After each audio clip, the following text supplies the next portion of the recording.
ఈ ఏప్రిల్ 13న శార్వారి నామ సంవత్సరానికి విడుకోలు పలుకుతూ శ్రీ ప్లవనామ సంవత్సరానికి ఆహ్వానం పలుకుతూ ఈ శుభ సందర్భంగా షడ్రుచుల ఉగాది పచ్చడి తయారు చేసుకుందాము.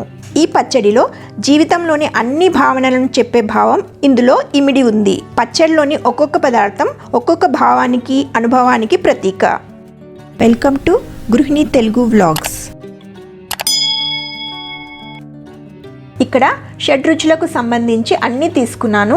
పచ్చి మామిడిని ఇలా ముక్కలు చేసి పెట్టుకున్నాను. దీనిలోని వగరు జీవితంలోని సవాళ్లకు గుర్తు. ఇలా చిన్న మామిడి పిందెలను తీసుకోవాలి. ఇందులో టెంక లేకుండా జీడి మాత్రమే ఉండేలా చూసుకోవాలి. అప్పుడే మామిడికాయలో వగరు అనేది ఉంటుంది. బెల్లం దీనిలోని తీపి ఆనందానికి ప్రతీక. ఉప్పులోని రుచి జీవితంలో ఉత్సాహానికి ప్రతీక. వేప పువ్వు దీనిలోని చేదు బాధ కలిగించే అనుభవాలకు ప్రతీక. చింతపండు ఇందులోని పులుపు నేర్పుగా వ్యవహరించాల్సిన పరిస్థితులకు ప్రతీక. ఉగాది పచ్చడిలో కొత్త చింతపండు మాత్రమే వాడాలి. మాకు దుబాయ్లో కొత్త చింతపండు అనేది దొరకలేదు కాబట్టి ఇలా షెల్ ఉండేది తీసుకున్నాను. వాటిని ఇలా నానబెట్టి పెట్టుకున్నాను. చివరగా కారం సహనాన్ని కోల్పోయేటట్లు చేసే పరిస్థితులకు ప్రతీక. ముందుగా ఇలా ఒక మట్టి పాత్ర తీసుకున్నాను. ఇందులో ముందుగా నానబెట్టి పెట్టుకున్న చింతపండు రసాన్ని వేసుకుంటున్నాను.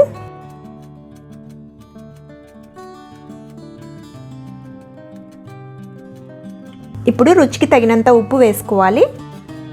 ఇక్కడ రుచికి సరిపడా బెల్లం వేసుకుంటున్నాను. ఇక్కడ నేను కొత్త బెల్లమే వాడుతున్నాను. ఇప్పుడు కట్ చేసి పెట్టుకున్న పచ్చిమిర్చి యాడ్ చేస్తున్నాను. నెక్స్ట్ పచ్చి మామిడికాయ ముక్కలు వేసుకుంటున్నాను.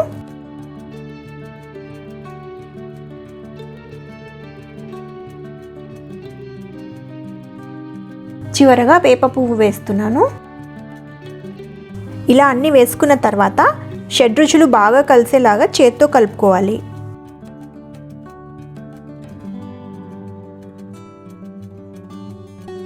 ఇలా చేత్తో కలపడం వల్ల ఉగాది పచ్చడి అనేది చాలా రుచిగా ఉంటుంది.